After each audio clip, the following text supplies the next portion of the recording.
Call to order the regularly scheduled meeting of the Salem-Keizer School Board in the Support Services Center, Room 2 at 2575 Commercial Southeast, Salem, Oregon, for December 10th, 2013.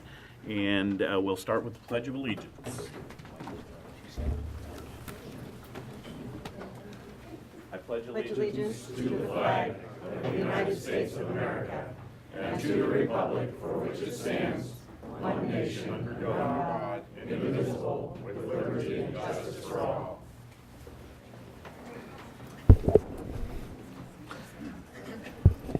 Christy, if I could have you call the roll.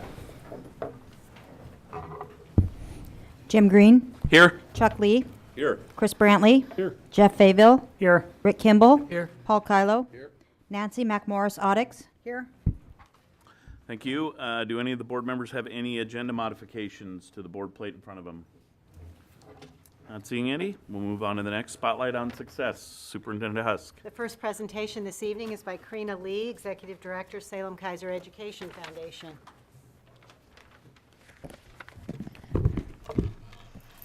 I would like to invite Barbara Stinson, who is the Volunteer of the Month for December, and the Harriet Principal, John Penhallow, up to the front.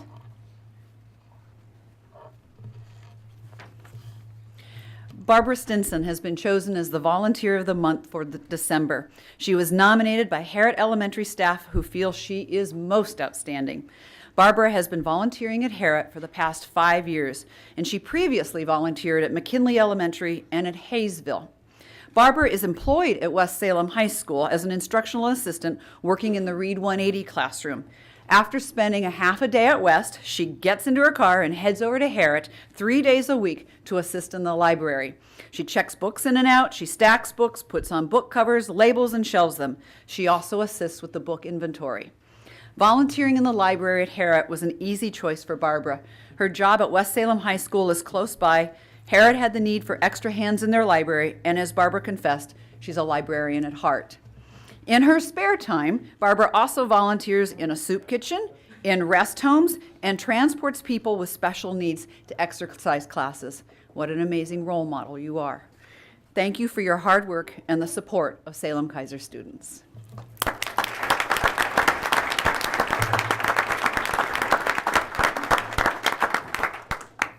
Next presentation is by Jay Reamy, Director of Community Relations and Communication.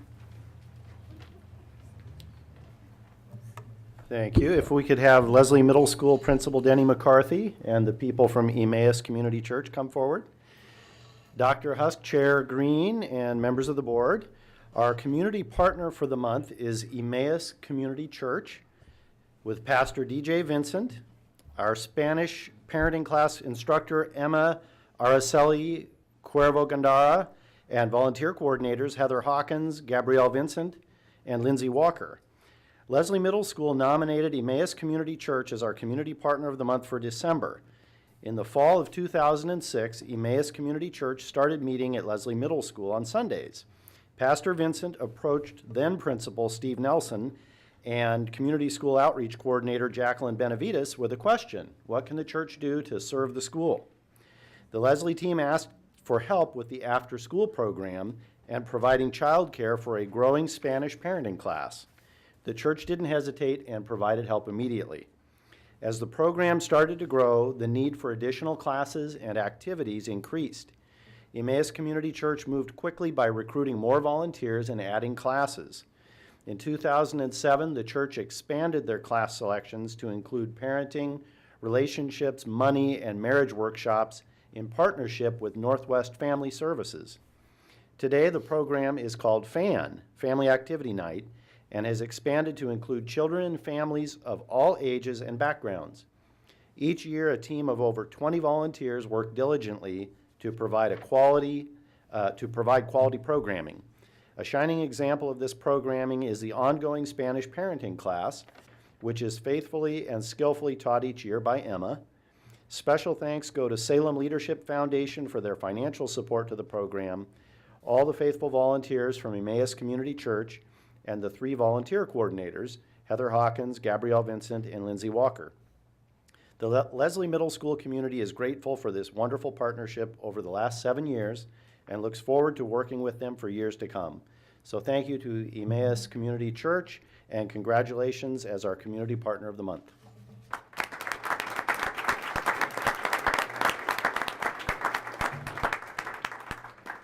And our final presentation this evening is by Melissa Cole, Director of Middle Schools. Good evening, Chairperson Green, Dr. Husk, and members of the board. It's an honor to recognize tonight Pete Teller, the Leslie Middle School counselor, and students Kaylin Helmer, Todd Ramirez, Anna Gooch, and if we could also have Denny McCarthy, principal, come up with Chairperson Green. Leslie Middle School has received the Harold Schnitzer Spirit of Unity Award.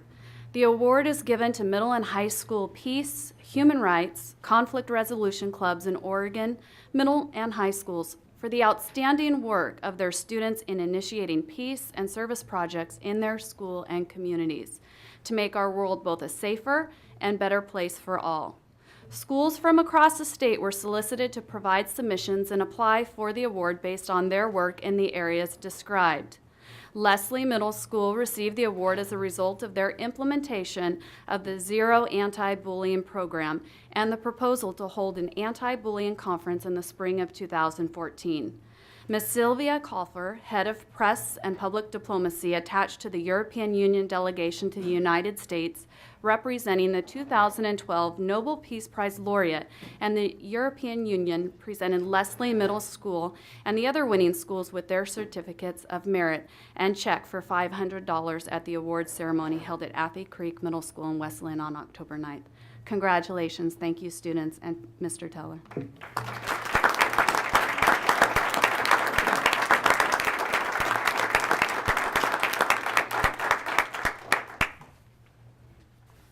Sandy, if you could stay here as chair, I guess I'll make it my special order of business. The board has a proclamation. For those of you that don't know, this is Superintendent Husk's last full official school board meeting with the district, and the board has a proclamation that I'll read and then present to Superintendent Husk. Whereas Sandy Husk has given 36 years of her personal life and professional career to providing thousands of students with the best educational experience possible, and whereas she has served as the superintendent of the Salem-Keizer Public Schools from 2006 through 2013, and where she has worked diligently with the Salem-Keizer School Board, district staff, business leaders, and other elected officials to provide educational options for students and create a school district that our community is proud of, and whereas her strong belief that the quality of the classroom teacher is a critical factor in student success led to a strong professional development program for Salem-Keizer staff, and whereas her relentless commitment to student achievement empowered staff to implement instructional strategies that resulted in raising student achievement, lowering the dropout rate significantly across the district, and closing the achievement gap, and whereas she was instrumental in passing the 2008 bond of $242 million and oversaw the remodel or renovation of all schools and the opening of 4 new schools during her tenure, and whereas her leadership was essential in the Salem-Keizer School District being one of a handful of school districts across the nation to be ISO 9001 certified as a direct result of the successful implementation of the district's quality assurance program, and whereas she has continually advocated educational excellence, equality, and fiscal responsibility, and whereas she has brought integrity, insight, and firm resolve to all of these responsibilities, now therefore be it resolved by the Board of Directors of School District 24J, Marion County, Oregon, that the outstanding service of Sandy Husk to the district is recognized and appreciated, and further that her contribution to the education of children in the Salem and Keizer communities will be sorely missed, and be it further resolved that the Salem-Keizer School Board extends its best wishes to Sandy Husk, dated December 10th, 2013.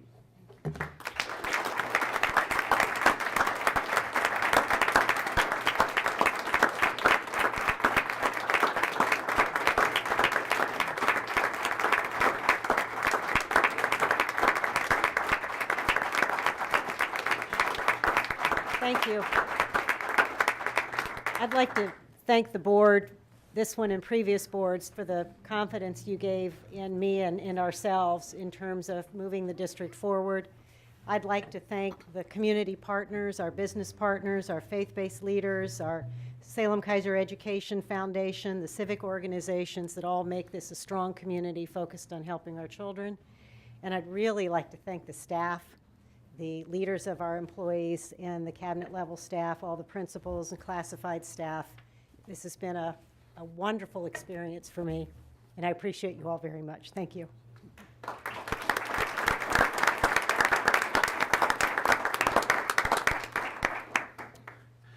We'll move on to the next thing on our agenda, which is audience communications on related items to agenda.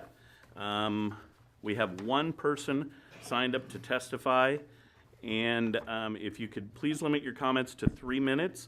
Paul DeCopoulos, our district counsel, will be keeping time. When the orange one is lit, you have 1 more minute. When the red one is lit, your time is up. I'll let you know.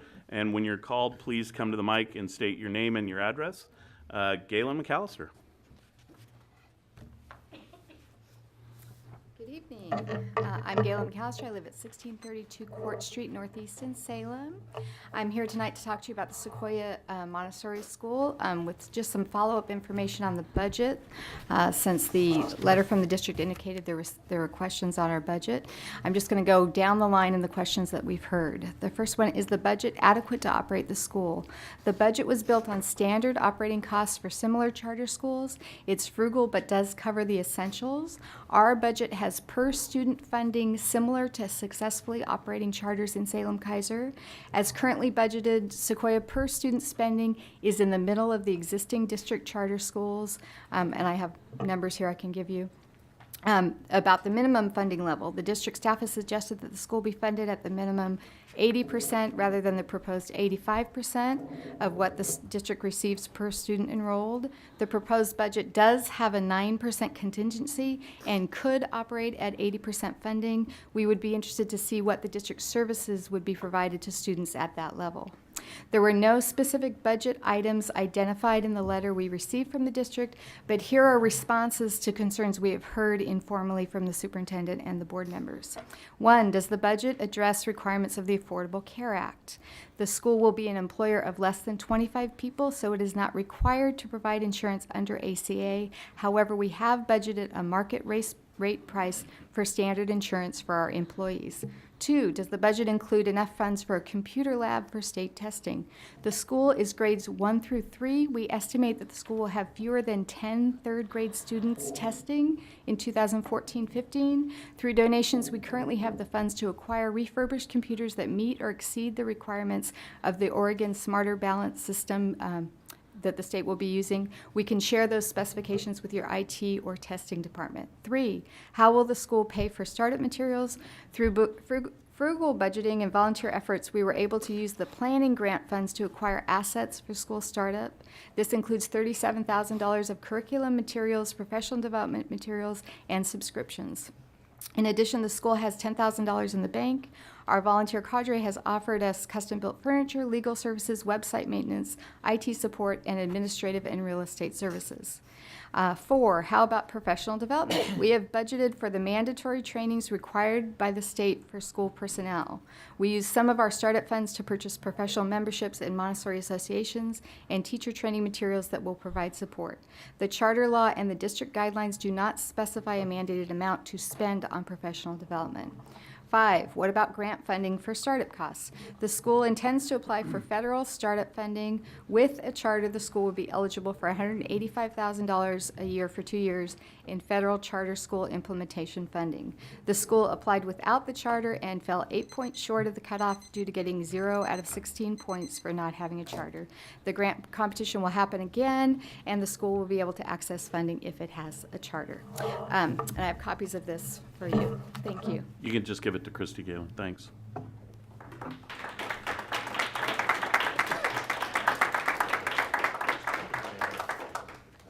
Is there anyone else wishing to address the board related to agenda items? As it relates to the Sequoia matter, we did receive numerous letters via email that Christy put together for us at the email at the school district. We appreciate all those letters. If not, we'll move on to our action items. And the first action item is the Sequoia Montessori Charter School proposal. I'll turn it over to Superintendent Husk.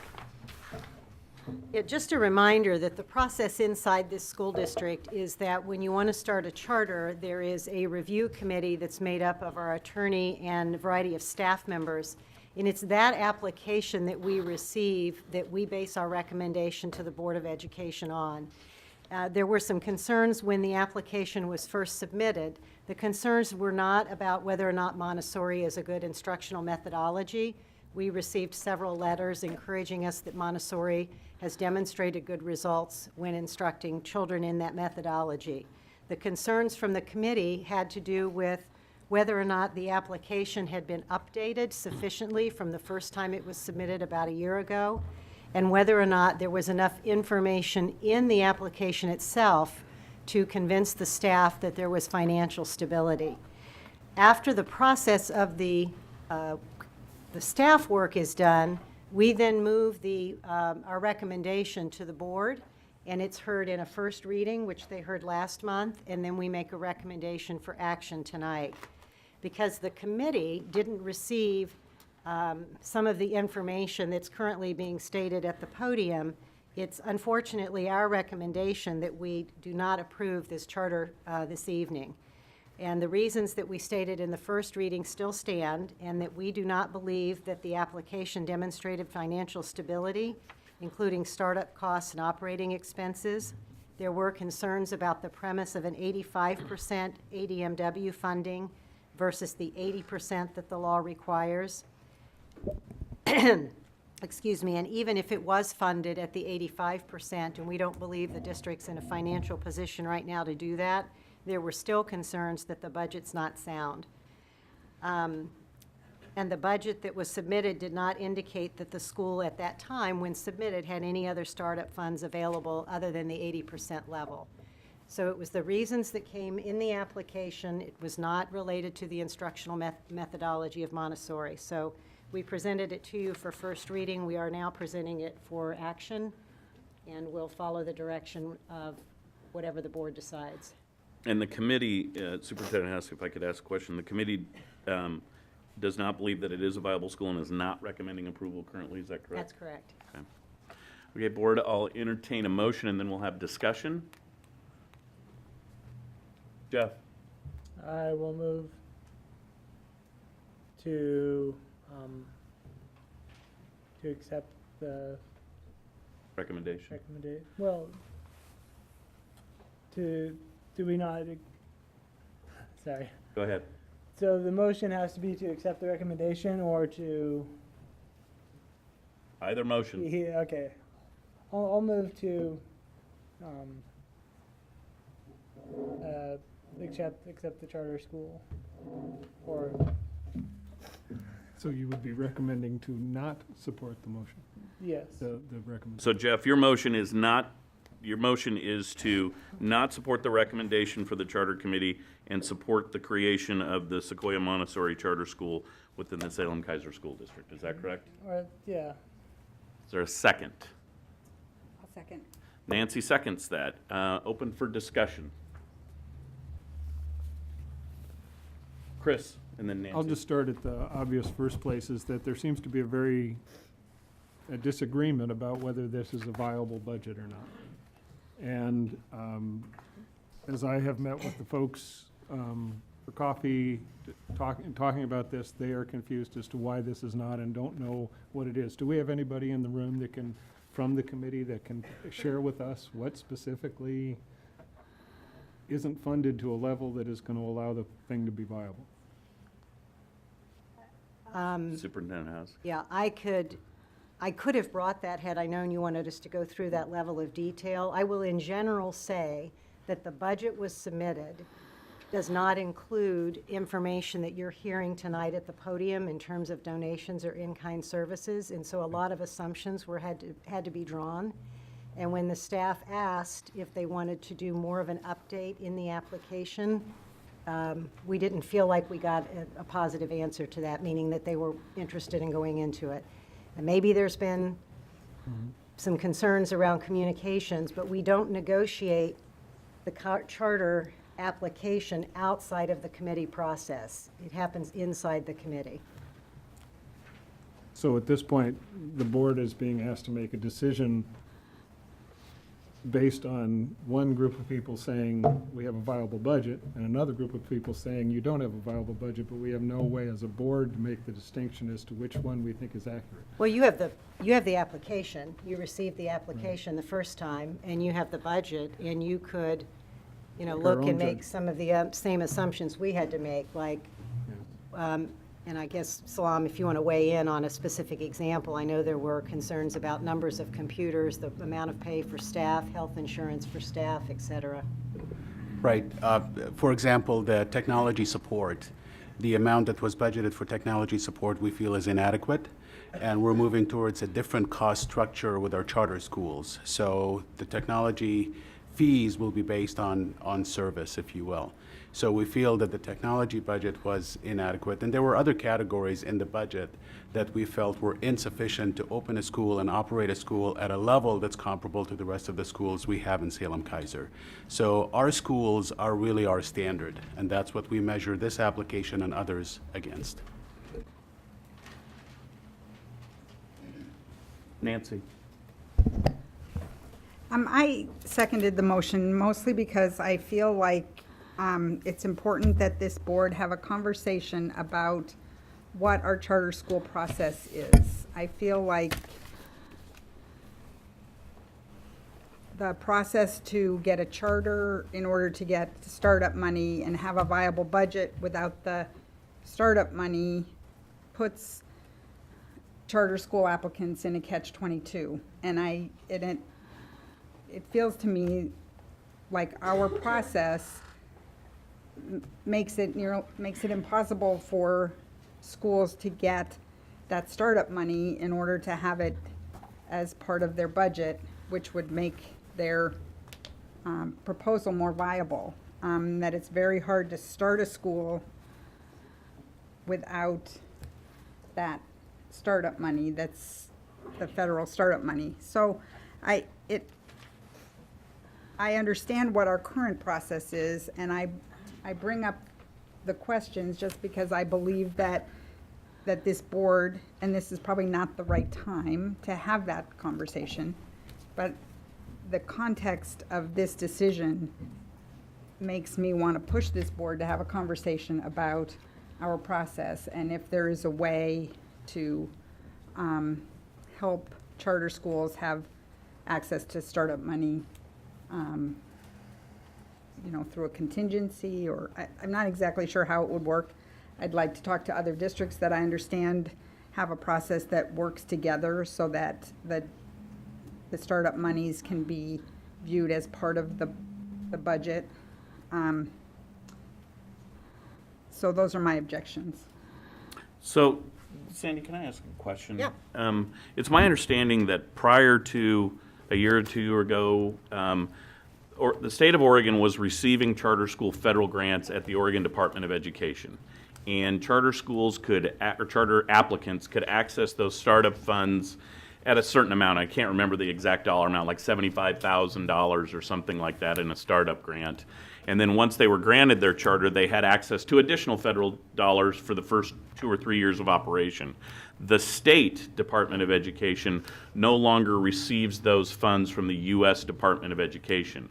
And so, to your point, Nancy, I think it's one of those, if that's in fact the case, I think it's one of those things that is really more a state issue than a local district issue, and the failure to be able to apply and receive those federal startup grants. Because I know they've been very useful to starting charter schools across the state, but I believe that's where we're kind of stuck. It's not the district that's in a catch-22. It's really the State Department of Ed and their failure to get that grant from the U.S. Department of Ed that has put charter starters, for lack of a better term, at a catch-22 and not having those startup funds. Is that accurate? I believe that's accurate, yes. Okay. And I guess the other thing I'm saying is, just as a for instance, if in the application there was hard evidence that startup funds were coming in-kind services, like we've already had this much furniture that's going to be designed for us and donated, that's not included in this application. And we don't negotiate that outside the process of the application. And so you're making some assumptions based on what you're hearing now. Staff didn't have the benefit of reading that in this application. And could I ask another question, and maybe this is a question for Paul because it relates to the statute? Isn't it under ORS Chapter 338 that we're required to look at the application as it's put before us? We Right. can't, And there's really a two-step process. Okay. Number one is making sure that the application has all of the right parts.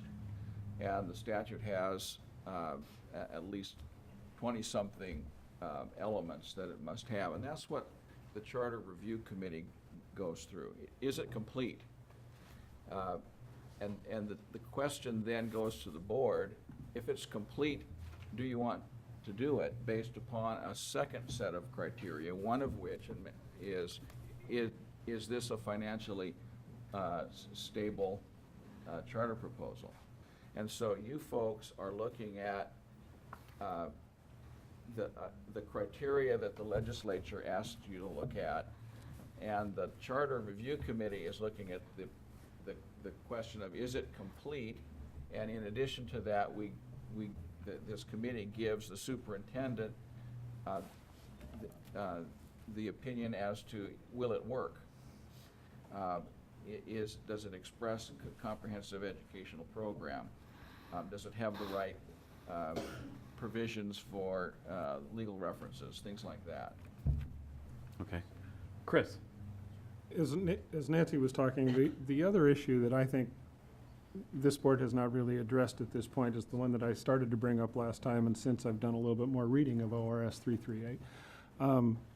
In terms of the legislative intent of what charter schools are supposed to do. And there's really an interesting thing going on in charter schools nationwide, and that is that they are starting to be used primarily to create choice or options for people to look at different ways of educating kids.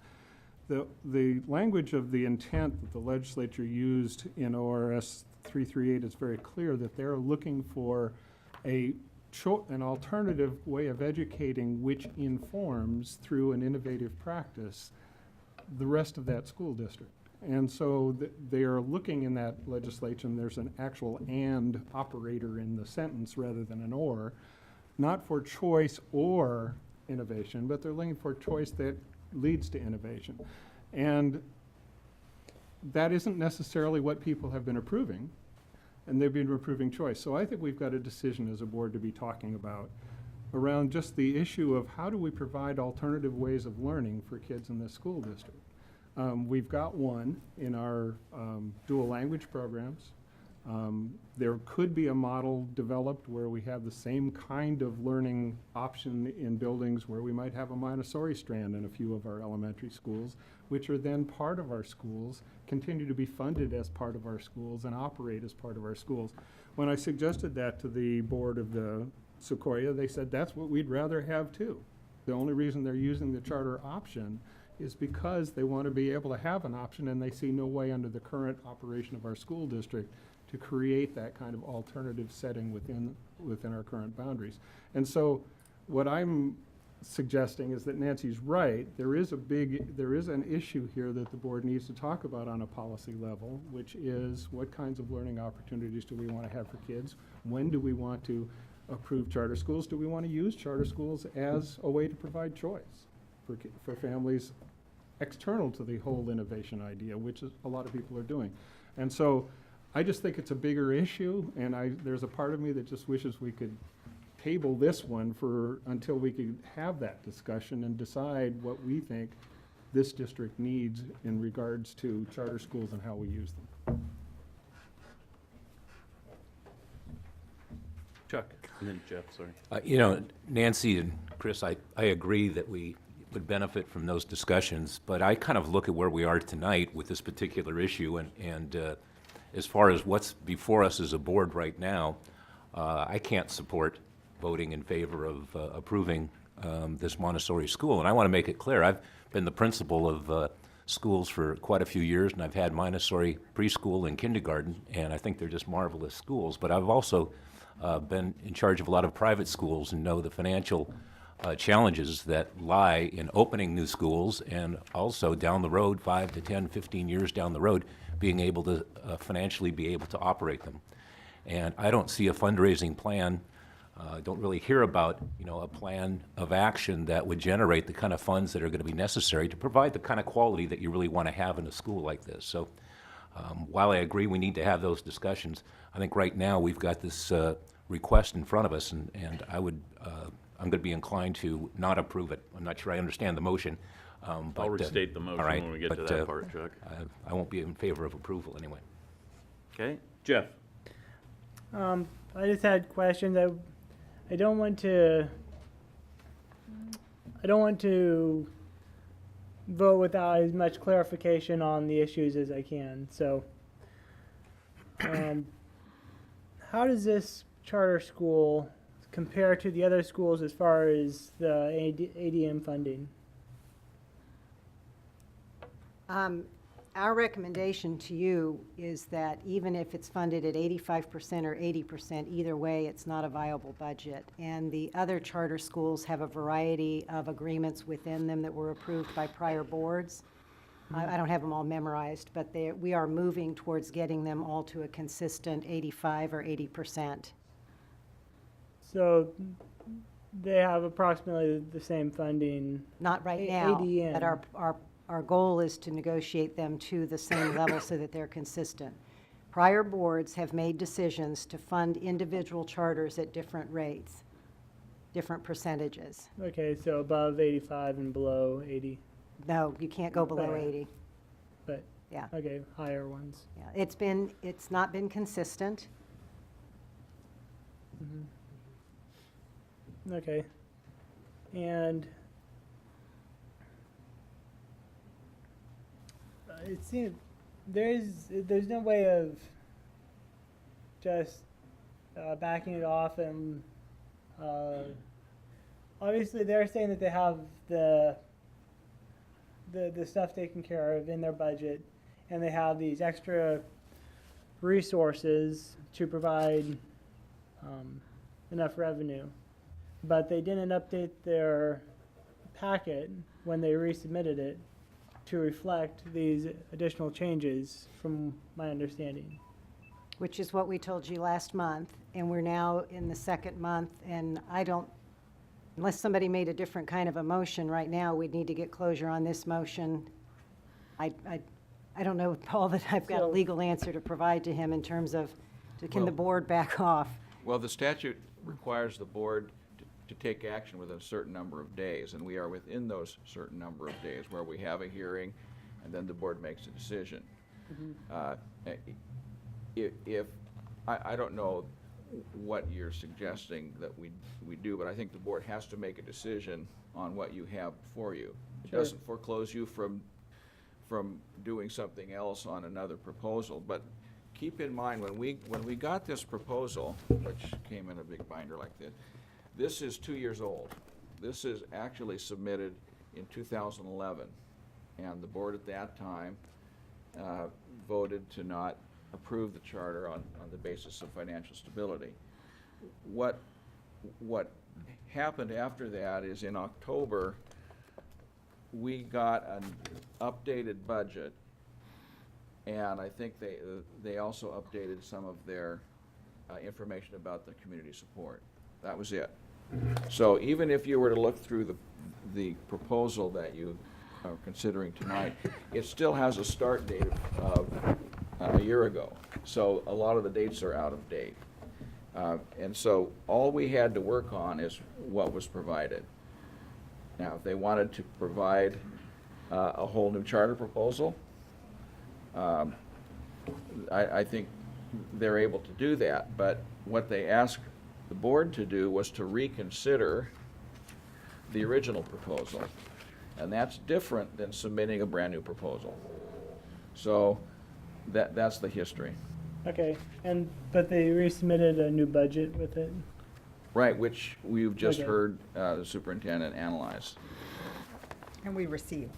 Yes, you've received all of this. Yeah. Is that it, Jeff?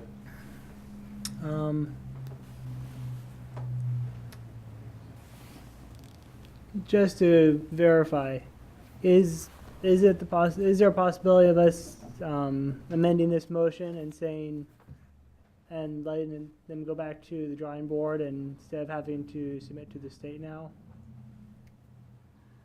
Well, I think, Go ahead. I think there's always a potential to amend a motion that's before the body. I think what we've got before us right now, as Paul just lined out for us, is an application that has been submitted back in December of 2011, or at least the board took up, first submitted to the board for December 13, 2011. They resubmitted the proposal with a reconfigured budget, some information on related to connection between Montessori curriculum and Common Core state standards, and a list of supporters. That's the application that's before us tonight. I think what we need to do, Jeff, as a board, is take action on the application, whether it's to support the recommendation from the committee, which is not the motion before the board right now. The motion before the board is to approve the Sequoia Montessori charter school proposal as presented. I don't like stating a motion in the negative, so that's how I would state your motion, is to support the approval of the Sequoia Montessori charter school proposal in the school district. I think we need to have an up or down vote on that, and if it passes, then we direct legal counsel to begin negotiations on a charter agreement based on the application that's before us. If it fails, then we can have a discussion on a different motion that would be before this board. Is that what you were going to say? Okay, my understanding was that after 2 rejections by the board, then it would go to the state. But are we able to still consider accepting it if we table the motion or amend the motion to not accept it tonight? Well, I'm going to turn that over to council, because that's really more a question of construction of statute under ORS Chapter 338 for the approval or disapproval of a charter school application. Well, as I read the statute, there's 2 shots. The first, which they've had, and then there's an opportunity for 1 reconsideration. And that's what you have before you. I don't think the statute would permit endless reconsiderations of the same proposal. But what a new proposal might look like compared to the old proposal, it might be very similar. But we can't get in this perpetual reconsideration where every month something's tweaked, and then that's considered, and then the board has to analyze that. The mechanism is after the second decision by the board to not approve, the applicants go to the State Board of Education and ask them for approval. So there is, in a way, there's an appeal process. And this board, not in this configuration, but we've had that situation, and many of you remember that, where the board did not approve the charter. It went to the state board, and the state board ultimately became the sponsor for the charter. So this is not the end of the road for charter proposers. And I think, Paul, it's also a question of fairness to the applicant, too, that they want some action taken by this board so they know what next to do with regard to their proposal. Well, on that point, if you were to do nothing tonight, and just to put this on the back burner, it would put a charter proposer in limbo land. Right. Jeff, do you have a follow-up, and then I'll go to Chris? Essentially, what I think that they're saying is that they want to clarify and modify if they can, but that it's too late for them to do that since they already resubmitted it as it is, and that they would rather work with the district in trying to improve it. And so I would rather not reject it in its entirety or permanently, but at the same time, I don't want to approve it without taking into without holding back, because our paid staff has reviewed it and says it's not ready. So I'd rather back it off and not reject it or accept it. Chris? And the only way I can see actually doing something like that would be if the district had some sort of a mechanism for a group such as this to come to it and say, I don't know enough about the history of the dual language program, know how it got started within our district. But as I say, I think there would be interest in this group to look at a way of creating, especially in one of our more socioeconomically diverse schools, nice way of saying it, to have a program, to have a strand within that school regulated by and run by that school to try Montessori techniques in an elementary school with the kids that we're all interested in knowing would Montessori help them. And so one of the ways of doing this would, if the district would say, yes, we would like to work on such a thing, I would feel better about saying, sorry, Sequoia Charter School, but your proposal doesn't meet the requirements and therefore I can vote comfortably against you if I know that you are going to have the opportunity to work with the district to try to create this within the district. So that's my question, I guess, is there a way, is there any mechanism for somebody to do something like Well, that? the board always has the ability to ask board leadership to either construct a work session or ask us to come back with a presentation to respond to what you've said. I would suggest, similar to what Jim said earlier, that we separate these two. I think we need to get closure on this particular proposal. And as I say, I feel better about that. Yeah, and I'm hearing you and Nancy and somewhat Jeff saying we'd like to have some further conversation about Montessori instructional techniques and where they might fit within our district. Further discussion? So I'll chime in here. I looked at the budget several times, and when the proposal originally came before us in December 13th, 2011, I had several tabs throughout my notebook that was given to me on the budget and on some of the things. And I realized that Galen and her group have put together some of our concerns with regard to information we got tonight. But as I looked at the budget, I'm concerned, one, that they asked for the 80% per general purpose grant per ADMW versus the 80% for an elementary program. In our current financial situation as a school district and what we're trying to do for all our kids in our school district, I don't think we can go to the 85% level. At the 80% level, their budget is extremely, extremely tight. And, you know, even on number 5 here on the green sheet that was handed out tonight, that they intend to apply for the federal startup grant, which doesn't come through the Oregon Department of Ed really anymore. It comes from the Fed. That's still not a guarantee that they're going to get it. And I know that puts them in a catch-22. I support charter schools. I helped write the charter school law back in 1999 when the state created it.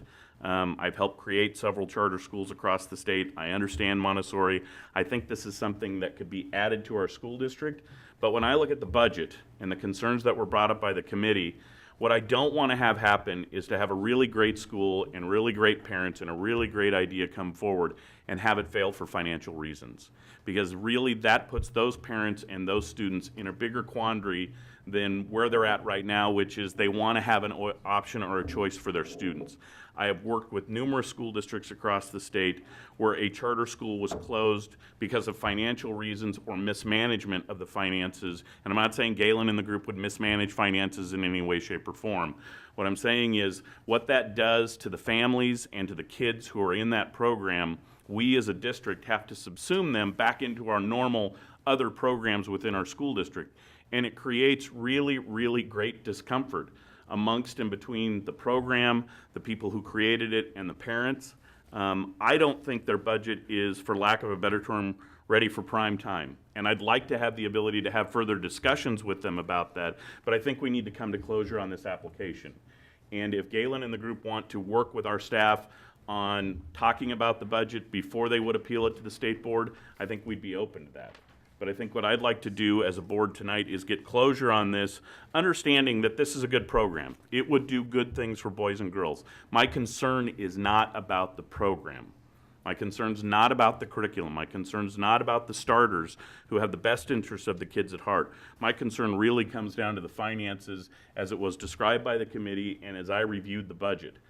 And I've seen charter schools operate on very extremely thin budgets and fail. And it doesn't do good things for boys and girls.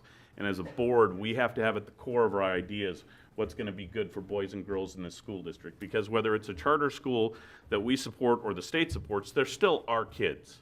And we need to understand we have to provide an educational program and service to them. And I appreciate what Galen and their group and the supporters have put forward. I support the idea and the program. I just wish the budget was more sustainable and what it could do for boys and girls in an educational program. I won't be supporting the motion that Jeff put forward. I would like the idea of having further discussions with them about their budget, but we have to take action on this, and they can appeal it up to the State Department of Ed if they'd like to. I'd like to have the opportunity to have a work session, as Nancy mentioned, with the board that Nancy and Jeff have talked about, and Chris as well. But I think we need to take action on this. And I can't support it basically for the budget issues that have been pointed out, although I'd like to have a broader conversation about that in the future. I'd like to amend the motion to table the action. Okay, a motion to table is a supreme motion, which means there's no debate or discussion. We just have a vote on the motion to table it. Those in favor of the motion to table the previous motion, which is to approve the Sequoia Montessori Charter School, please say aye. Aye. Those opposed, no. No. No. Can we see a show of hands, please, so that Christie, those in favor of the motion to table, please raise your hand. I have Chris, Jeff, and Paul. Those opposed, please raise your hand. I have Rick, Chuck, myself, and Nancy. 4-3. The motion to table fails. The motion is still before us to approve the Sequoia Montessori Charter School proposal. Is there further discussion? Jim, Mr. Kimball. a question on appealing this to the state. If we do deny this charter tonight and they go to the state and the state approves it, remind me on the funding for the kids that start in that school. We lose 100% of the ADM in that case because they are no longer our students, or the state funds it at 80% and we get the 20. How's all that part work? Paul? I believe it's either 95 or 100%, but it increases when it's state-sponsored. I think it's can 90. look up that amount right now. I think it's 90. So what I'm hearing is if the, even though you're not done yet, if they're successful on getting the state to approve it, they actually would be able to start with more funding for the students than we would generally approve if we went for 80%. Is that correct? That's what I just thought I heard.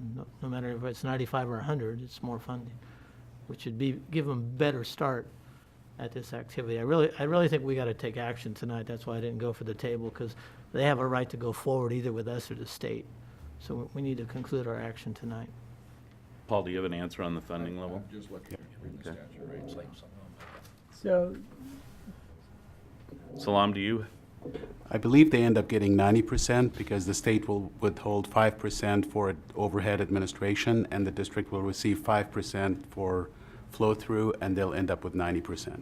And the money, if I'm not mistaken, Salam, still flows through the Salem-Keizer School District. It's just that the contract that's negotiated to create the charter would then be between the state and Sequoia at whatever funding level, minimally 90% at the state, with 5% staying there and 5% of the general purpose grant per ADMW coming to Salem-Keizer. That is correct, and if they choose to access any services that we provide to our schools, we would negotiate that with them and have a contract to provide those services. Right, and that's correct in the statute as well. Okay, Rick, does that answer your question? Just a second, Jeff. Thank you. okay. Yeah. Clarification. So so they can't go to the state until after we've rejected them, right? Right. And so it would, and then if they went to the state and got from the state, it would be more than if we gave it to them. Okay.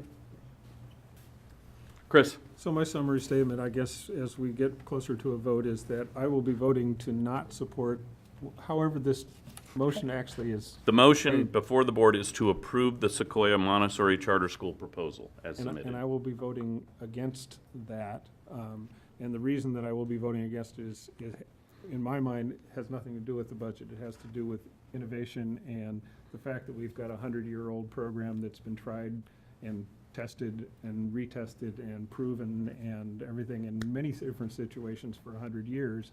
it's not innovative in my mind, and I want to see our charter schools be innovative. Okay, further discussion? Okay, I'll call for the question. The motion before the board is motion to approve the Sequoia Montessori Charter School proposal as presented. Those in favor, please say aye. Aye. All those opposed, please say no. No. Any abstain? The motion fails. I would entertain a motion to approve the recommendation of the staff with regard to the Sequoia Montessori Charter School. So moved. Chuck moves. Paul seconds. Is there discussion on that motion? Mr. DeCopoulos. I just want to remind the board that this is where the statute requires you to make a finding about whether you believe there is demonstrated financial stability of the public charter school. So that would be the specific language that, So, Paul, the question, earlier you mentioned a process, the process where a committee got together and determined whether the application was complete. And that determination was made. Now it's before the board to look at the second criteria, which is in the ORS statutes for a variety of things. And one of the ones that I've mentioned previously is that I believe there isn't demonstrated financial stability of the public charter school, including the demonstrated ability of the school to have a sound financial management system in place at the time the school begins. right, That's my reason for voting in support of the staff's recommendation to not approve this charter school proposal. I have a question. Nancy? Is Paul's statement that he needs that in the motion? Is that why Yes. he asked that question? that needs to be in an order. So, I'd like you to be more specific in your motion, on the motion, to accept, the staff recommendation. I would move to amend my motion, to make the motion that we would approve the recommendation of the staff to deny the Sequoia Montessori Charter School application for failure to demonstrate financial stability of the public charter school, including the demonstrated ability of the school to have a sound financial management system in place at the time the school would begin operating. You didn't make the motion that you just amended. Mr. Lee made the motion, sorry. But I would accept the language of the chair. Does the second accept the language? Sure. So the motion before the board is to accept the recommendation based on the lack of demonstrated financial stability of the public charter school, including the demonstrated ability of the school to have a sound financial management system in place at the time the school begins operation. Is there any other discussion or any other reasons for the board's supporting the recommendation of the staff? Mr. Kimball. This obviously has been based on a lot of the comments I've heard, not a real clean process, so we do need to revisit that. But I actually see being in favor of this, at least my read on this, is to have a stronger start money-wise if they get approval from the state. So, and I've seen, from what I've seen of the state approval of a charter we denied, the budget on this one seems a bit stronger than the budget on that one. So my prediction is the state will probably approve this. So I'm going to be voting in favor of the motion. Give them access to the state. Any other discussion? Chris? My only comment is that while I guess the right word, I don't want to relitigate the work of the committee as a board. When the committee has made a recommendation, it would be nice to have more specific information about what in a budget doesn't suffice for me in the future if we have this problem again. That's just a statement about the future. Okay. Jeff? Yeah, I agree with that. It would be nice to be able to have it just lined out for us in the budget instead of just the recommendation. That way we can see the numbers side by side, what the funding for different items should have been versus what it was. And it would just seems like a clean and clarify the process. I understand that, but one of the things that I think staff does is they look at the proposal before them. And by doing that, you're actually asking the staff to create a budget that this board would approve, thereby doing the work of the charter applicant.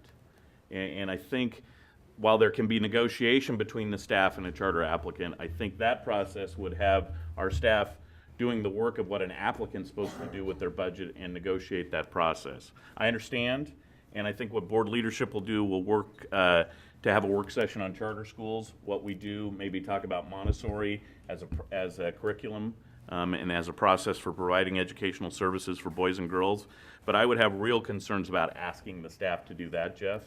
I think you could ask the staff to say what's specifically wrong with this budget and maybe line those out, but to show what an approved budget would be, that's the staff actually doing the work for the charter school proposal. So, Chris, I was going to call for the question unless... Oh, and then if you might, let me make a comment after. Sure. I'm going to go ahead and call for the question.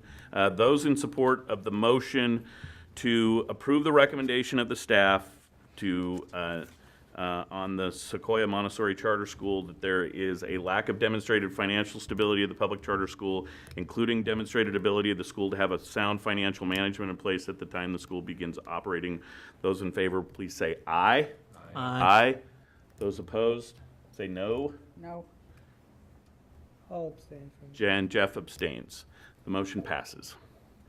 Chris, you wanted to say something I real just quick. wanted to try to broaden the discussion out just from Montessori and just say that when we have a work session, I would really like us to be talking about how do we create alternative ways for kids to learn in this district. So a broader discussion, this just in charters as one of the proposals for How do we allow alternative. for innovation and new ways of doing things in this district? We as board leadership will work with staff to make sure that we get a work session in the coming months on that issue. Okay? All right, thank you for the process and the debate and the discussion on that. The next is the selection of a search firm to conduct our superintendent search. At the October 22nd, 2013 school board work session, the board came to consensus regarding criteria to be used to select a search firm to conduct our superintendent search. A request for qualifications was issued, and 4 firms sent responses to the district. On November 26th, 2013, the work session, the board reviewed all 4 proposals and selected 3 firms for interviews. On December 3rd, in a work session, the school board interviewed representatives from Hazard & Young Associates Executive Search, Ray & Associates, Inc., and McPherson & Jacobson. Following the interviews, the board had an opportunity to discuss the information presented and how well each search firm's experience, resources, and expertise best matched the criteria outlined by the school board. The action being requested tonight is to select one of the 3 that we interviewed from a week ago. Nancy. I would like to move that we approve Ray and Associates to lead the search for our new superintendent. And authorize the chief operating officer to enter into a personal service contracts with them. Oh, absolutely. Second. And seconded by Chris. Any discussion? All those in favor, please say aye. Aye. Aye. All those opposed? Motion carries. We will use Ray and Associates and authorize Mike Wolf, our Chief Operating Officer, to enter into a contract with them for our superintendent search. Next on our action item is the resolution to amend the OSBA Constitution. We're required by OSBA policy as a member district to publicly vote on the resolution to amend the OSBA Constitution to change the election process. We had this as a first reading on November 12th, 2013, and the outcome of our vote will be electronically entered on OSBA's website by Christie as required. I would entertain a motion. Second. Motion to approve has been made by Paul, seconded by Jeff. Any discussion? I have a question for you. A question?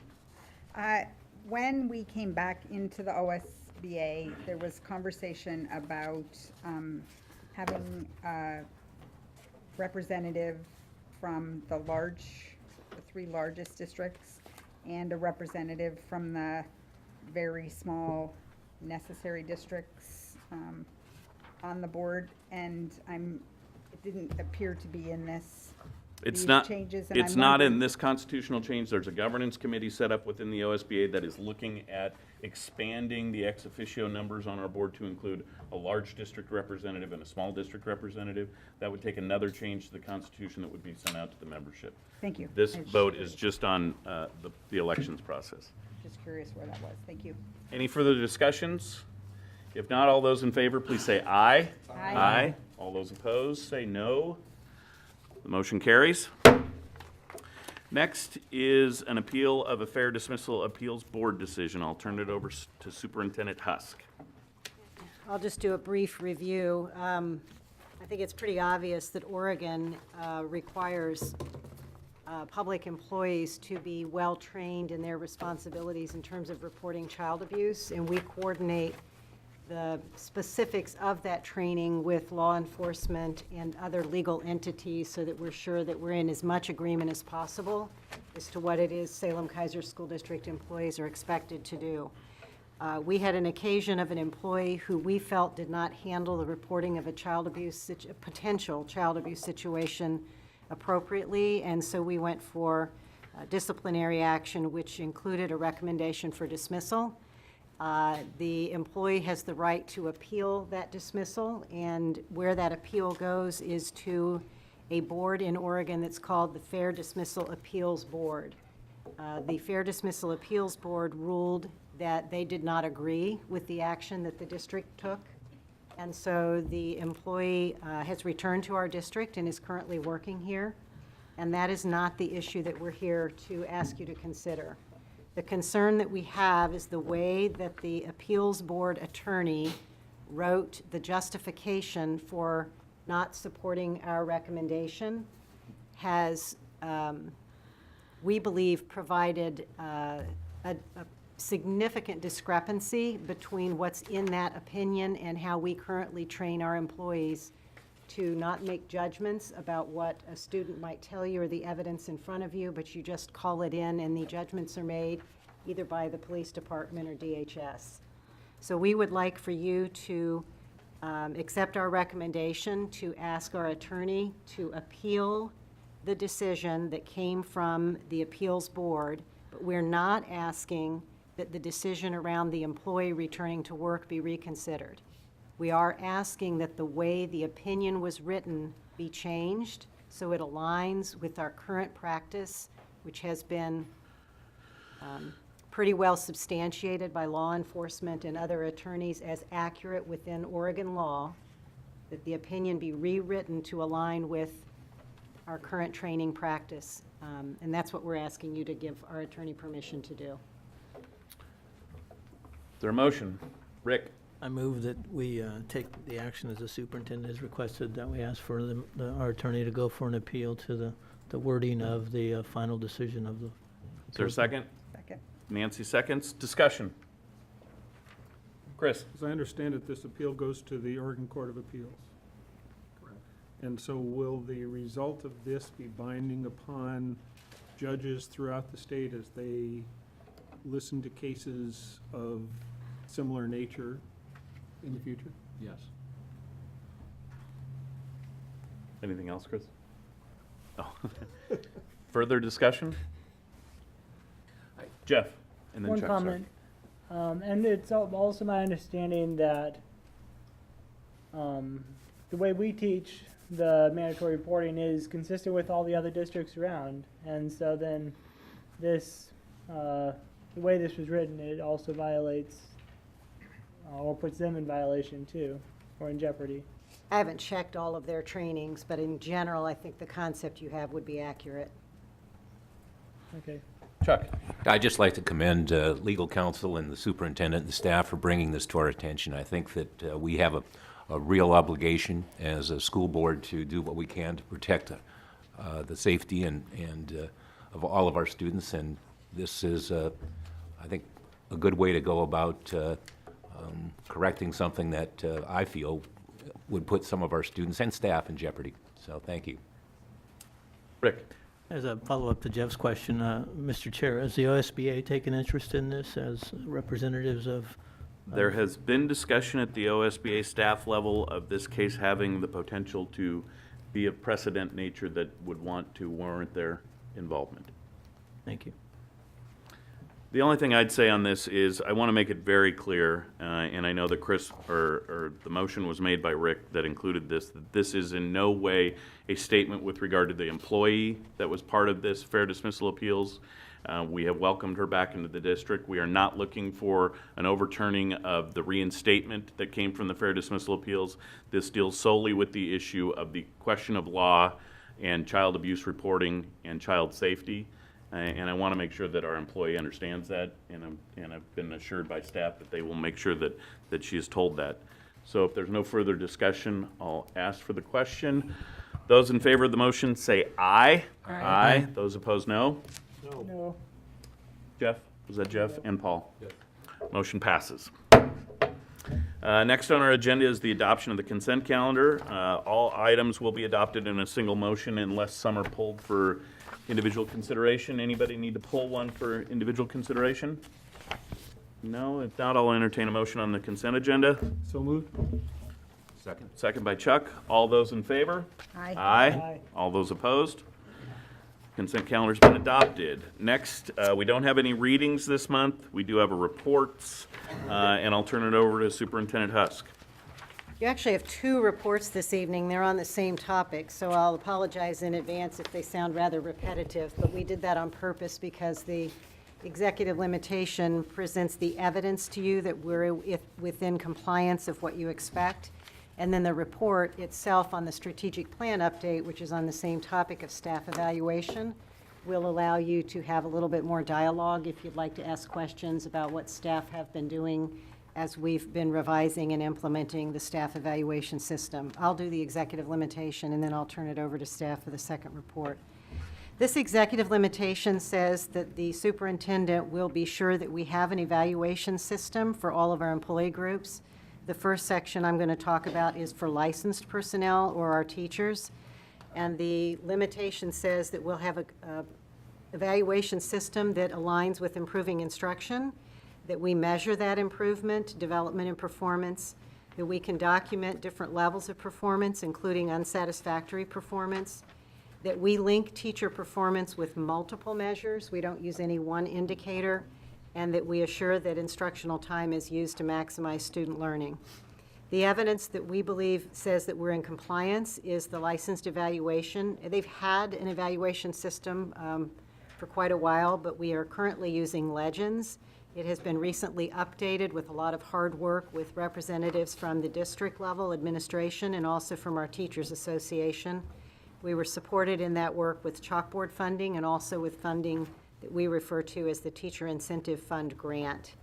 It aligns with InTask, which are fairly well-accepted national standards on what a quality educator should look like in professional practice, and these same standards have been adopted by the state of Oregon.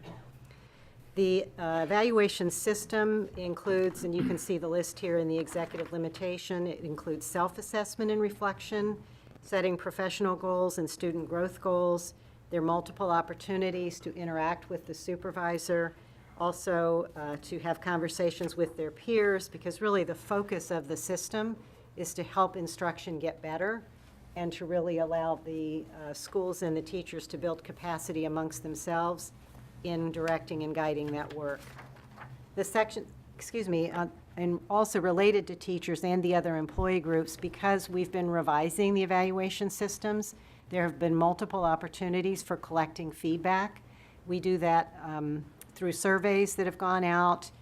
We've had the same group that designed the initial evaluation come back together and look at the survey feedback and then make revisions to the evaluation itself. So it's in a constant improvement cycle.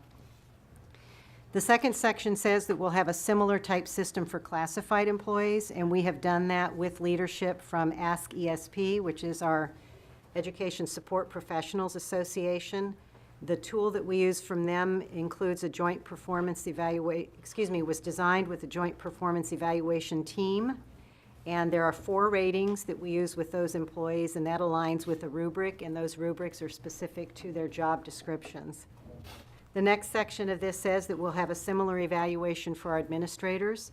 This system was actually designed back in 2006, 2007 is when we started. It was revised slightly as the new law came into place. But basically, the principals work with their supervisors and in a professional learning community, very similar to the teachers group. They have a rubric that has been refined as a part of the classwork and the chalkboard grant. They look at student achievement data. They monitor and self-reflect on their own performance. They also get feedback from staff in their community. and all of that is used by their supervisor to write the final evaluation. We have other electronic tools that allow us to support teachers, principals, in terms of accessing professional development, and we continue to strive to be one of the few school districts that have an organized professional development support for our classified staff as well. And then the last section says that we will have an evaluation system that we measure its effectiveness, and we do look at the effectiveness of it. We right now have been recognized as a school district that has been highlighted by Oregon Department of Education of having a quality evaluation system. So our tools are actually on their website, asking for other folks to use us as a model. And like I said before, we are continually refining it with input from the field. So we believe we're in compliance with this executive limitation and present it for any discussion and hopefully consensus. Any discussion? Chris? I'll just chime in and say, as you know, I've sat on the steering committee and on the evaluation writing group, and we just got a report a couple weeks ago from Education Northwest, Eco Northwest, whatever that group is that does the surveying, and while not every teacher in the district is standing up and cheering for this new system, enough of them are that it appears that it is actually starting to move the conversation towards the conversation I think we'd all like to see teachers and their supervisors having. And what I found interesting is that it appears that the younger the staff member is, the more likely they are to like this new system, which is actually bodes well for it, because that means that as the younger folks come along and become the older folks, they're going to be used to this kind of an evaluation system, and it will be working well. I continue to be very much in support of what I'm seeing and hearing in that process, and I'll continue to stay connected to it as long as they'll let me. Further comments? Board, generally when we get these monitoring reports, we're just looking for consensus, which is a thumbs up from board members. I'm seeing a consensus of board members. Thank you, Superintendent Husk. The next one is the report on the strategic plan. And I'm going to turn that over to Assistant Superintendent Ken Parshall.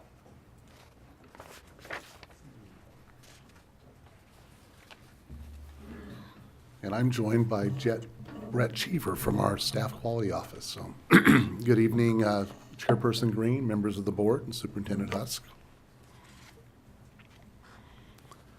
It's my privilege to present a progress report on strategic plan goal number 5. As Sandy stated earlier, there's going to be a lot of similarities with the executive limitations update also.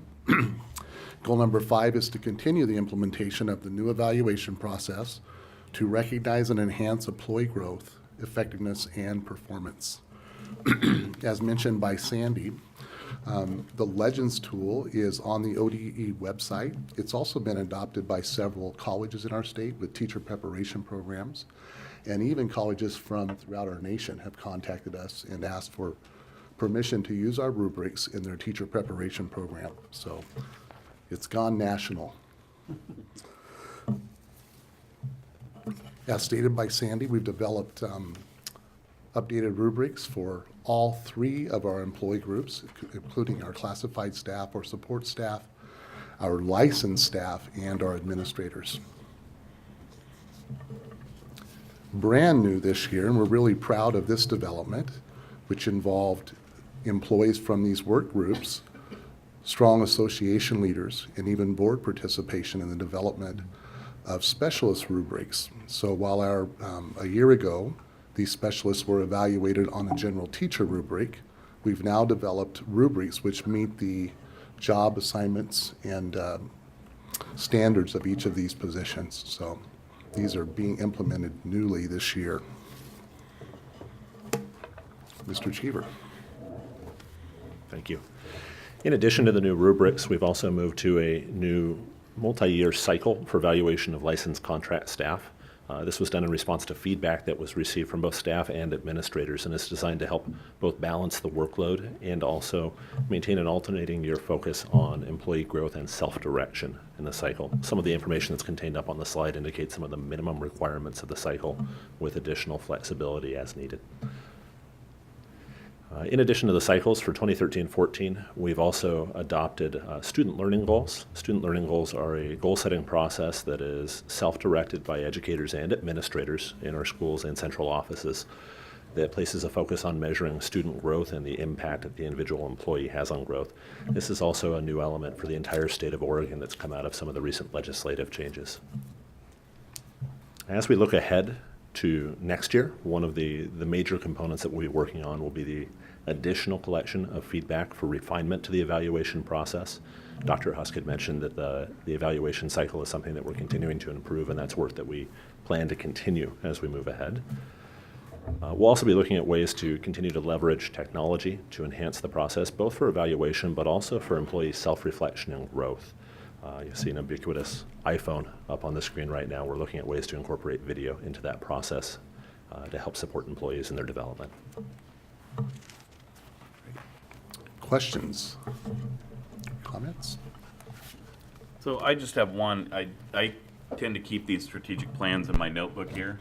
And I look back over these and, you know, in 2011, 2012, it was implement and field test an evaluation tool to enhance employee effectiveness and performance. And then it was implement in 2012, 2013, it was implement district-wide the new evaluation process. And this year we see the continued implementation. I think that shows the strength of a strategic plan. You begin the plan talking about creating a new evaluation system, then Senate Bill 290 came in. We worked with our employee groups to work through this evaluation process. And I just want to thank staff, all staff, at the leadership level and at our school level and in our classroom level and our classified for working through this process. It's been a process since I've been on the board. I've seen it in our strategic plan continue to grow and continue to be implemented. And I think having the Oregon Department of Education put it up as one of the approved evaluation systems is a feather in our cap. And I know it's taken a lot of work on behalf of our staff and our Human Resource Department and our leadership within the district. So I really appreciate that and sticking to our strategic plan and seeing that through. Thank you. I think we all should be proud of really strong district leadership in previous years, really strong leadership from both of our employee associations, and a really collaborative process that I think is admired from other school districts across our state. When our staff tell stories about the deep level of collaboration and the reflective processes that have taken place each year to modify all of these evaluation systems, I think they're surprised and impressed by the level of collaboration and leadership in our district. Nancy? I just had a few questions about the time involved in doing this process. I have heard from a number of people that the first year it's really very time intensive. Is there some data on if that improves at all or improves significantly in the second year of using the same tool? And then I have questions too about the AB. I think it's just, I don't have data as hard as what you're requesting on that particular item, but we started the implementation of this right as we were downsizing enormously the staff. And so I think we designed a really good system, and I think it is time intensive for teachers and administrators. But being short-staffed makes it really challenging for all of the above. But I would say once people get used to the tools and get used to the process, the time does go more quickly. But we're still going to tell you that we're short-staffed in terms of teachers having a lot on their plate, in terms of students, and principals having a lot of teachers to evaluate in classified staff. And does the AB rotation that you showed, everybody did it the first year, so then are some people doing 2 years of A and some people doing an A and then a B so that the volume drops? So help me, Brett, if I mess this up, but I believe a principal splits their staff in half and places approximately half their staff on an A cycle and half on a B, and then they would rotate the following year. Is that correct? Absolutely. Is that it? Yeah. Chris? And my comment was simply along that AB, that's the reason for the AB, is that time crunch, is that it was just killing everybody. And so they looked at ways of creating still a system that got to the same ends, that didn't use quite as much time. It still uses about 2/3, it's down about 1/3, but it's still not where it used to be, I guess. Still taking a lot of time. Further comments? If not, thanks, Sandy. Thanks, Ken. Thank you. Next on our agenda is information. You have your calendar. One change to the calendar that I want to make sure that everybody on the board is aware of. On this Friday, December 13th, we will have an executive session at 8 a.m. That'll be at the OSBA offices again at 1201 Court Street. That's an executive session. We do have a board meeting a week from tonight, an executive session, and then a special meeting to again talk about our superintendent search. And then we're done for the month of December. And I really appreciate all the time and effort that you as school board members have put in. I know in my absence due to some health issues, I appreciate the board stepping up and taking on the role. We have a very important decision facing us with regard to replacing our superintendent. And I appreciate all the hard work of the board in that. But please note, the executive session this Friday morning at 8, and again next Tuesday we'll be meeting here, correct, Christy? Yes. At 5 o'clock to begin our work. Thanks. Next on our agenda is audience communication. This is testimony on non-agenda items. We have 5 people signed up to testify. Please limit your comments to 3 minutes. Paul DeCopolis will be using a timer this evening. When the yellow light turns on, you'll have 30 seconds to finish speaking. When the red light turns on, your time is up. When you come to the podium, please state your name and your address for the record. And I apologize if I butcher anybody's name. I'll try to do as best I can. I believe the first person we have signed up is Willie Richardson.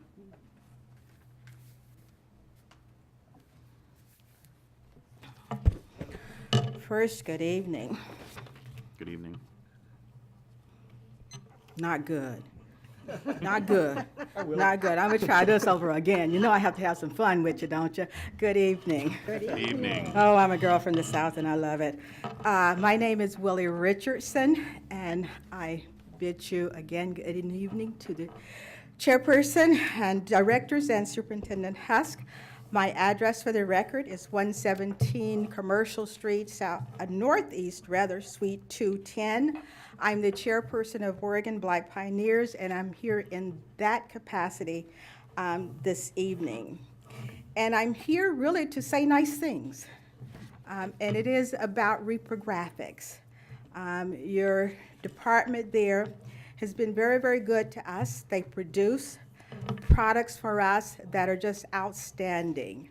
The staff there is extremely courteous and respectful and very, very professional and working with us. As with nonprofits, we're always looking for ways to maximize the few dollars that we have, and Reprographics, along with Scott and Todd, works with me very, very closely to ensure that we are getting the best for our money, affordable, and yet getting a very good product. Todd has managed to create for me some very, very good products that are out there by way of brochures, invitations, and so forth. And I want to give them a shout out. Because in this day and age where common courtesies and professionalism sometimes go to the wayside, in all the years that I have worked with Reprographics, they've never failed me, and I always felt like I was being treated like a queen, and they know me as Queen Bee when I roll through, and I want you to know that, that we appreciate them very, very much. And secondly, and if the red light comes on, I'm gonna keep going. This is really to Sandy. And on behalf of the Board of Directors for the Black Pioneers, I want to publicly thank her for working with us as we try to do things within this district with the African American students there. For 3, maybe 4 years, Sandy has co-signed a letter with me going out to our parents and students, trying to encourage them to become part of a program that was going to help them be better prepared to take the SATs for their exams. And I have appreciated that from her and the other projects that we've managed to somehow work on from time to time. Personally, it has been a joy and a privilege for me to have worked with Sandy on the items that I forestated, and to be able to contact her and get an answer, and always a call back from either her or some other staff member who's able to address my concern. I want to wish you the very best. And I pray for the very best for you out there as you move forward. And I know, not just from the position that you're going to, but just from your love, that you're going to continue to strive and work toward the betterment of education for our young people. And I want to thank you. I appreciate you. Have a great life. Thank you, Ms. Richardson. We'll make sure that our staff at Reaper Graphics hear your comments as well. Next on our list is Colleen Goldberg.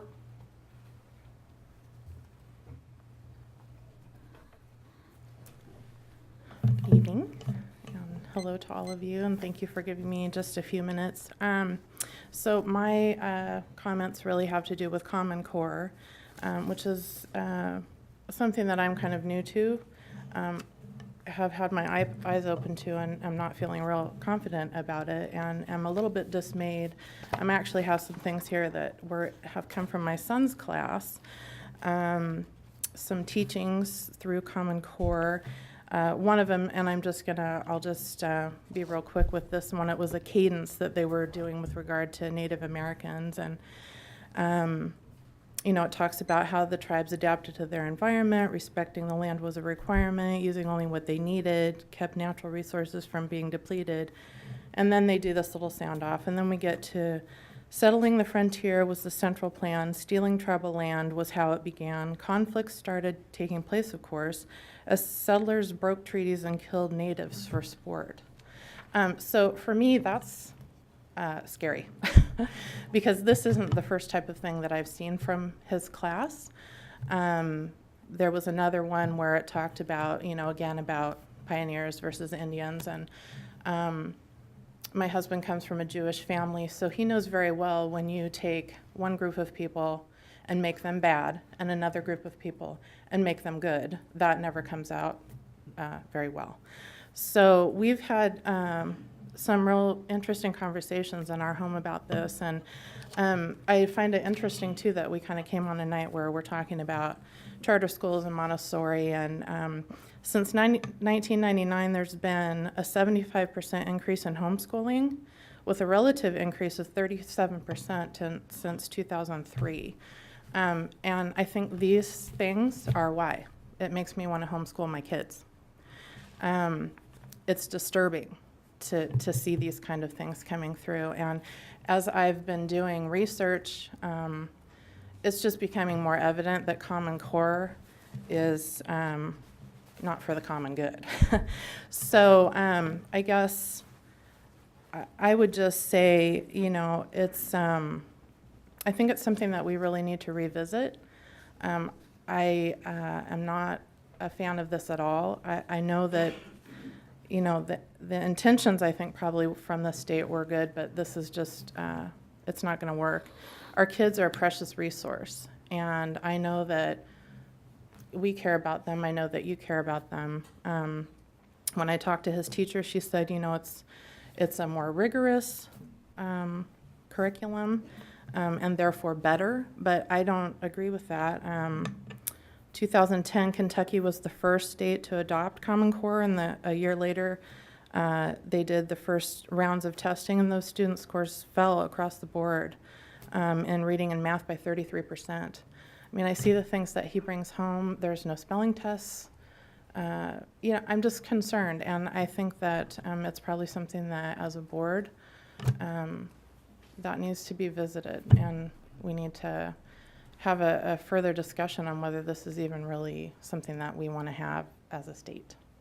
So I appreciate your time. Thank you. Thank you, Ms. Goldberg.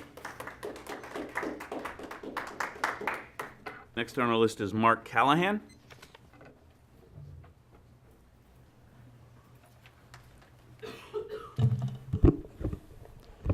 Good evening, members of the Salem-Keizer School Board. My name is Mark Callahan. I live in South Salem and I'm a father of 2 daughters attending school in this school district. I'm here tonight to speak in opposition to Common Core being implemented in this school district. Common Core, or what some call Commie Core, is evil. It is a systematic, deliberate transformation of our country from a country based upon freedom in our U.S. Constitution to a country based upon mediocrity and a complete lack of privacy for our children. The American Federation of Teachers president Randy Weingarten stated at a National Education Writers Association last month that you think Obamacare implementation is bad, the implementation of Common Core is far worse. Currently, 5 states in our country have outright rejected implementing Common Core, and 20 more states have legislation pending to actively repeal or reject Common Core. States like Missouri, New York, Colorado, Wisconsin, and Michigan. Schools, homeschools, teachers, and parents have less control over education as a result of Common Core, as well as a reduced ability to differentiate the gifted and struggling learners. Our children are each unique. Our community is unique. Common Core is one size fits all, a cookie cutter approach. As part of my U.S. Senate run, I have spoken to parents and teachers from throughout our great state of Oregon. Over and over again, I hear the same thing, that Common Core's tie with educator evaluations, according to students' test scores, is creating a high stress and high stakes environment for both our students and our teachers. Common Core strips the classrooms of joy and creativity in its attempts to standardize. Parents of our community and from across our state strongly recommend that this board sends a letter to our legislature to eliminate further implementation of Common Core and return us to local control of our kids' education. Thank you. Thank you, Mr. Callahan. Next is Gail Strawn. Is that correct?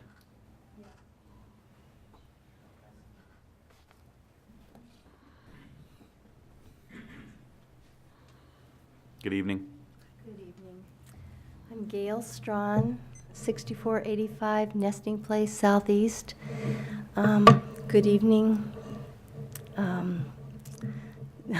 directors.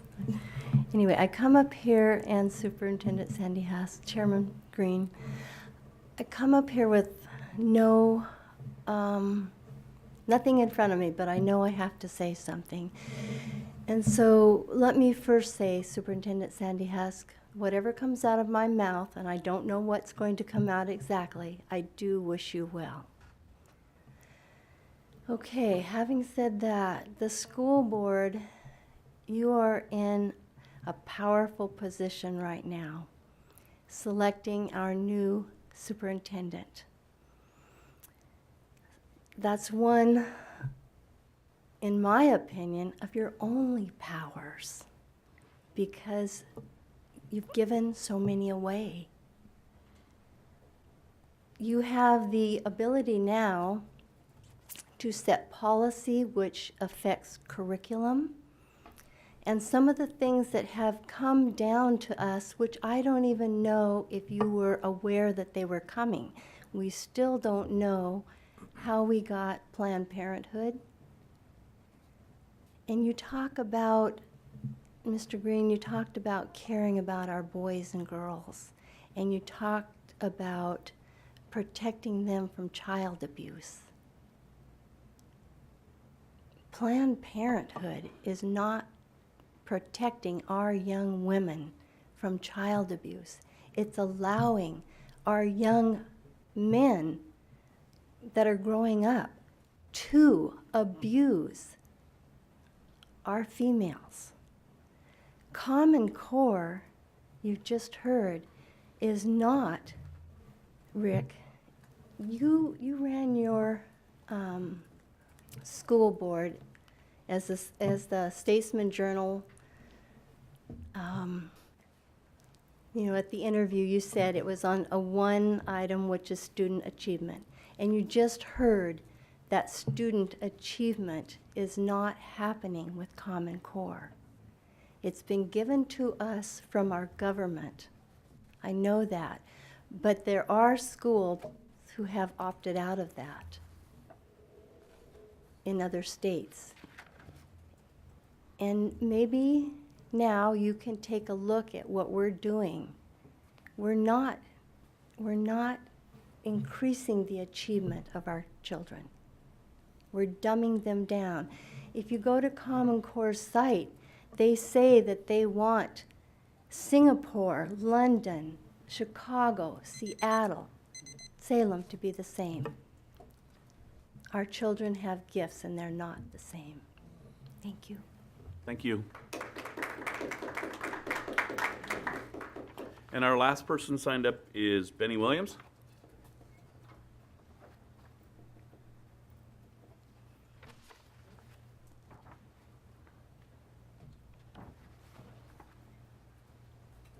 Good evening, Mr. Williams.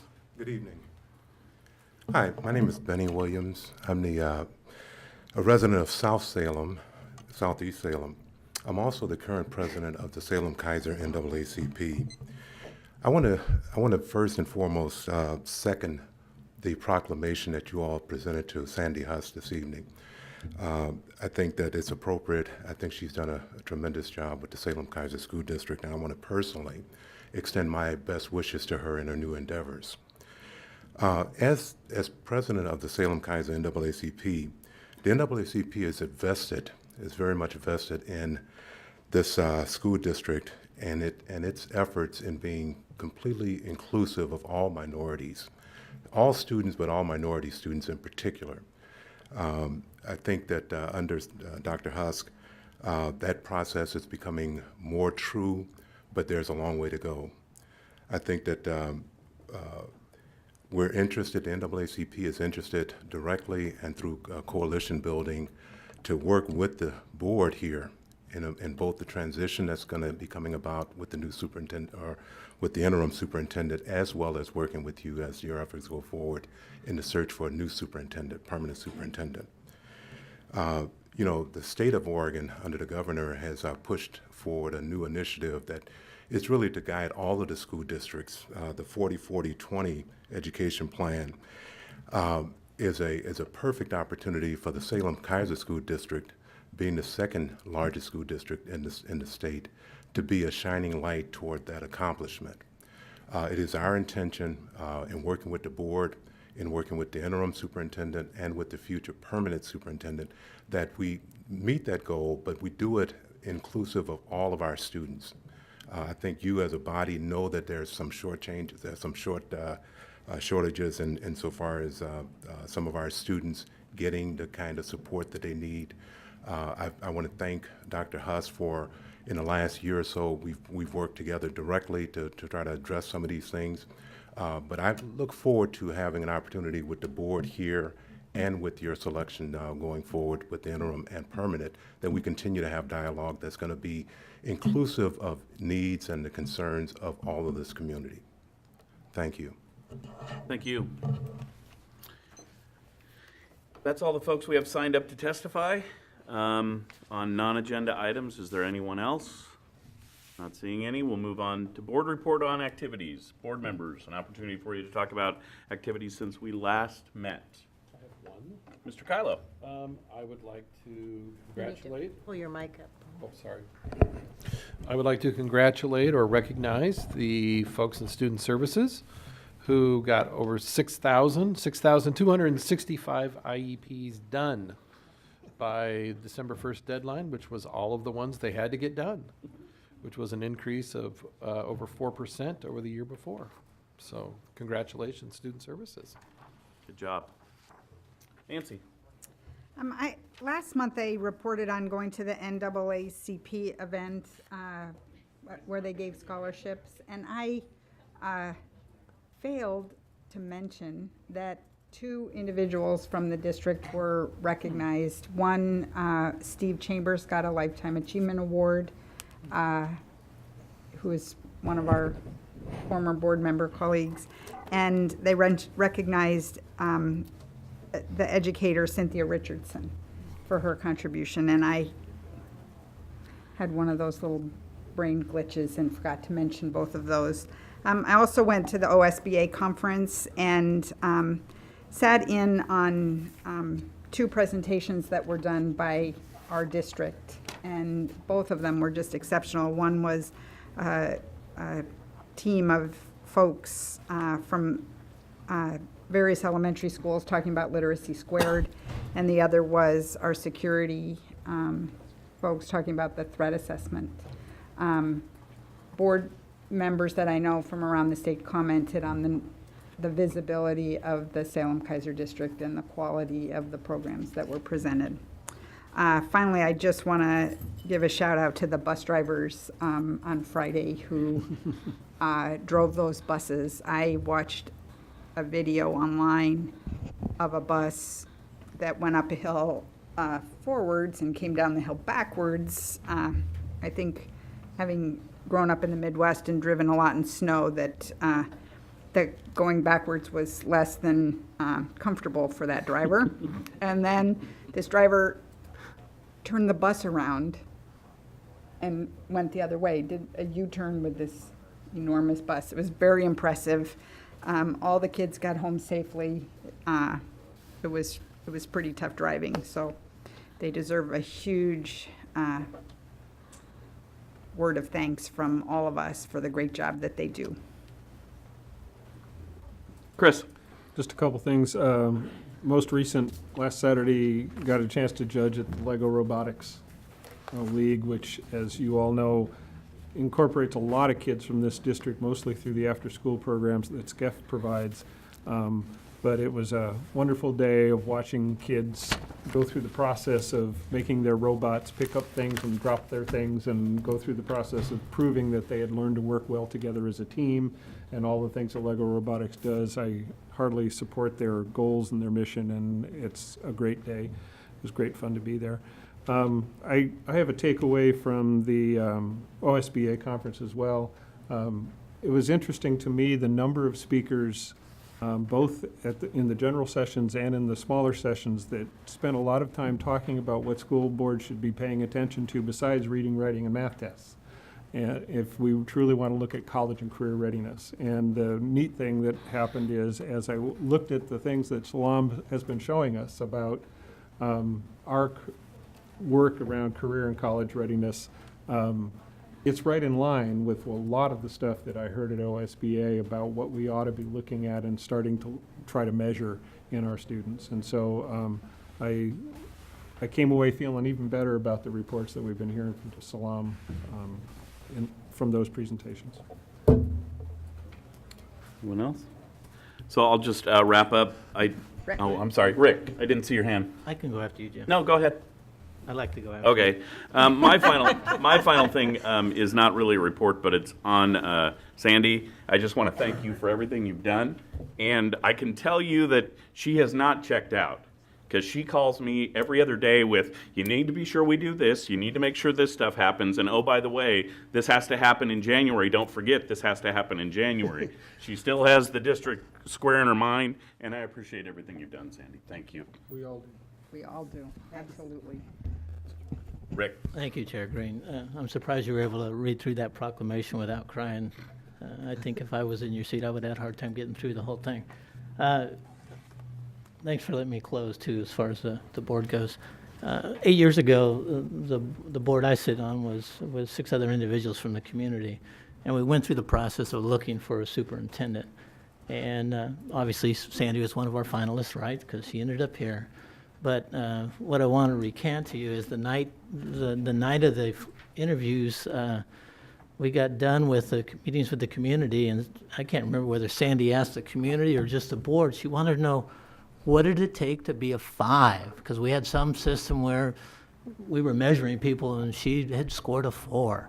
She wanted to know what it would take to be a 5. Well, Sandy, you proved to us what it is to be a 5 by being here for these 7 years. Thank you, and I want to thank you from the other 6 board members who aren't here tonight who served with me to hire you. Thank you very much. Any other from the board? If not, I'll turn it over to the superintendent for comments. Well, I was going to try to close with work so I could pretend this isn't happening and therefore not get emotional again. But needless to say, I care deeply and passionately about this school district, and I really do appreciate the comments this evening. The community has been wonderful in terms of saying that they appreciate the work that I do. Every time I hear that, I believe they're talking about the work that we do. We as a community, we as a board, we as a staff, we as a student body. So, and I will add a couple of pieces of work. One is that we're in our ISO 9001 certification process, recertification process this week. And so we've got different departments that are looking at their goal setting, their benchmarking, how they measure customer satisfaction. And that would be customers within the school district. Like Repographics is going to be interviewed, and they'll be able to add a story to their customer satisfaction. And we hope to get the report of being approved for recertification later this week. The other thing I want to say is one of the worst days for a school district, particularly for a superintendent and the staff, is when the weather changes after we've opened, and it changes for the worse. And it doesn't matter whether it's snow or flooding or wind or whatever it is. It's extremely challenging for us to communicate with the same level of customer service that we're used to providing. It's extremely challenging for people to understand how we go about our decision making. But the bottom line is when the weather changes after we've opened, as long as we can keep the kids so that we know that when they do leave, their families are ready for them, that's our ultimate goal. And so on Friday, we allowed parents to keep their kids at home. We allowed parents to come pick them up. But our commitment was to make sure that if the parents weren't able to get home, that the children would be safe at the school until the logical time they would arrive. I would like to add to the shout out to the phenomenal bus drivers, but all of the office managers, the communications team, risk management, the maintenance and the custodial staff that worked all weekend, the numbers of principals and teachers that had to shift their teaching and schooling. We had a couple of buildings that weren't able to open back up on Monday. So we had a lot of moving parts and a lot of really dedicated staff that made that happen. And just another great example of why it's been so great to be here and why I'll be so happy to never have to have another snow day from this seat. You still I hope have I a didn't few say that more- too quickly. Yeah. You got a week and a half, hon. Thank you all. Anything else? If not, we are adjourned. I want to remind the board and the public that's here, we do have an executive session, so if you could clear the room and board, we'll give you a couple of minutes to take a break, and we'll reset to meet in executive session. The meeting is adjourned. Thank you.